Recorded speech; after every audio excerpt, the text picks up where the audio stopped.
U.S. authorities are searching for a military contractor who appears to have escaped house arrest. Leonard Francis pleaded guilty in 2015 to organizing a corruption scandal that involved bribing Navy officers. Authorities say he removed his GPS monitoring ankle bracelet on Sunday. When officers arrived at his home, they found it empty. Let's bring in NBC News Pentagon correspondent Courtney Kuby. Courtney, this guy has the nickname Fat Leonard. Bring us up to speed on his case and what was his sentence he was serving at home.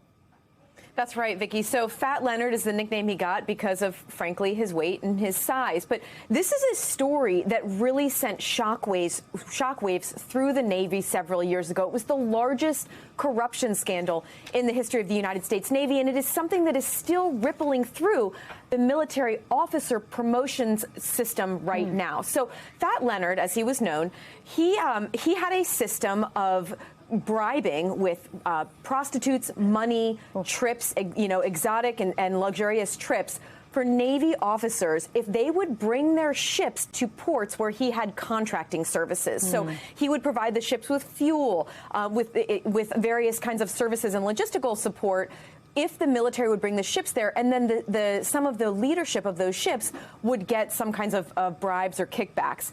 Once it was discovered, once the NCIS, that's Naval Criminal Investigative Services, once they discovered what was happening, there were numerous Navy officers who were charged. Some did jail time. Some lost their careers over the course of several years of this. Now, Fat Leonard now has been on house arrest for a number of years at his multi-million-dollar home in Southern California.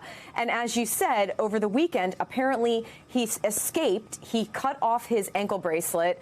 And now authorities are looking for him, including the U.S. Marshals Service, Vicky. Courtney, what's the sense? Do authorities have any leads on where he might be headed? Any connections? How do they even go about searching for someone like this when they've lost that GPS connection? Well, so there's a couple of leads that they're looking at. One is neighbors said they saw several U-Haul vehicles outside of the home over the last week or so. So there's a hope that maybe they'll be able to find him based off of his renting those U-Hauls. In addition to that, there is an assumption. I don't have, according to the officials, the Navy officials who I've spoken with about this, there's no evidence that he's gone south, but just the fact that he is near the border with Mexico, there is an assumption that perhaps he tried to go across the border. Maybe he tried to leave California. They've sent out a number of alerts. Again, given, his nickname, Fat Leonard, given his size and his somewhat specific details about his physique, they're hoping that maybe they'll be able to catch him. But the reality is he may have a 1 or 2 day head start on authorities. So right now the marshals are looking, but they've put out like an all points bulletin all over the area for him. Real quick before I let you go, Courtney, how much time was left on his sentence for the home, time? Well, so that's one of the most interesting parts about this. He was actually supposed to be sentenced in just a couple of weeks. So there is a belief now among the officials I've spoken with that this is something he was worried about being sentenced, and this is something he may have been planning for weeks and or months. Got it. All right. NBC News Pentagon correspondent Courtney Kuby, thank you so much. Thanks for watching our YouTube channel. Follow today's top stories and breaking news by downloading the NBC News app.